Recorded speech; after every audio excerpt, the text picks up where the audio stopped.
What is coral leaf? Phylum coelenterata class অ্যান্থোজোয়ার যখন অনেকগুলো পলিপ একসঙ্গে থেকে একটা কলোনি তৈরি করে তো তখনই তাকে আমরা বলবো কোরাল।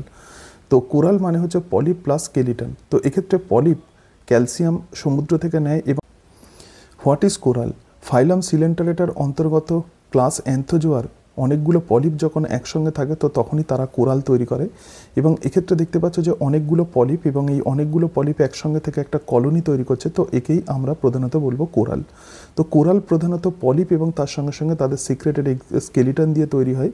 এবং polyp take calcium from the sea এবং অ্যালগি, অর্থাৎ ক্যালসিয়াম তারা সমুদ্র এবং তার সঙ্গে সঙ্গে অ্যালগি থেকে নেয়। এবং তারপরে many polyp secret the skeleton from the coral. তারপরে এক্ষেত্রে দেখতে পাচ্ছ যে অনেকগুলো পলিপ তারা কিন্তু স্কেলিটন সিক্রেট করছে এবং এই স্কেলিটনগুলো এরপরে জমা হয়। So this structure form a mountain like structure.